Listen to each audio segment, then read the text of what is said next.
Last ভিডিওতে বলেছিলাম না যে পিঠা খাওয়ার সৌভাগ্য আবার কবে আসবে। এই তো ফাইনালি আরেকটা পিঠা খাওয়ার সৌভাগ্য হয়ে গেল। যদিও এই পিঠাটা বানানোর প্ল্যান এক সপ্তাহ আগে থেকেই ছিল। যেদিন হচ্ছে আমরা দুধ পুলি পিঠা বানাই সেদিন বলেছিল যে নেক্সট ফ্রাইডে আবার আমরা আরেকটা পিঠার অ্যারেঞ্জমেন্ট করব। অ্যান্ড যে কথা সে কাজ, যদিও অনেকবারই প্ল্যান ফ্লপ হওয়ার কথা ছিল, কারণ হচ্ছে খালামণিদের মেলা চলছে। তো একজন বলছিল মেলায় যাবে, আর একজন বলছিল যে না আজকে পারবো না। তো পরের দিয়ে আম্মু বলে যে না আজকেই আসো, কারণ হচ্ছে শীতকাল তো 2 দিন পরে চলে যাবে, পরে দিয়ে আর খাওয়া হবে না পিঠা। এর মাঝেই আমরা হচ্ছে সন্ধ্যার দিকে চা খাবো। আর সেদিন হয় কি, আম্মু পুরি আনায় ফেলে আর আঙ্কেলও আসার টাইমে পুরি আনে। তো অনেকগুলো পুরি হয়ে যায় একসাথে। তারপরে আমরা উপরে কিছু শেয়ার করি মেজো সাথে, হাফ ওদেরকে দেই, হাফ আমরা মিলে খাই আর কি।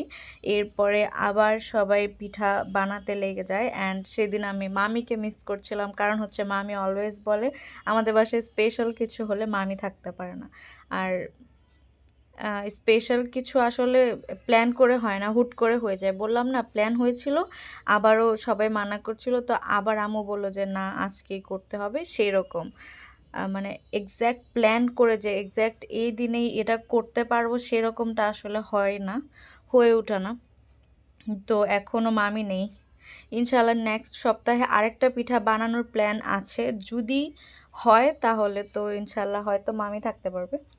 এনিওয়েজ, আর এই পিঠাটা বানাতে যে তাদের এত বেশি কষ্ট হচ্ছিল, এক একজনের পিঠে ব্যথা হয়ে যাচ্ছিল, হাতে ব্যথা হয়ে যাচ্ছিল, ঘাড়ে ব্যথা হয়ে যাচ্ছিল, কারণ এই পিঠাটা বানাতে অনেকটা স্ট্রাগল লাগে।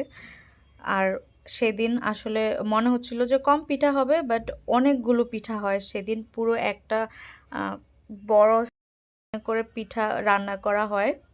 এই তো সবগুলো তার রেডি করে ফেলে।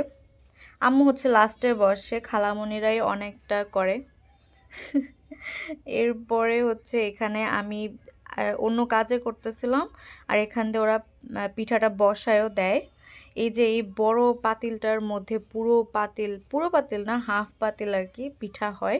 অ্যান্ড পিঠা এত মজা হয়েছে আমার আম্মুকে দিয়ে, মানে অনেক কষ্ট করে যদি কিছু একটা বানানো হয় তো আম্মু সেটা এত মজা করে বানায়, মুখে লেগে থাকার মতো। আর এই তো আমি এখানে স্ন্যাপ নিচ্ছি পিঠার। আমি প্রথমে ভাবছিলাম যে এতগুলা পিঠা আমাকে দেওয়া হলো, আমি কি এতগুলা খেতে পারবো?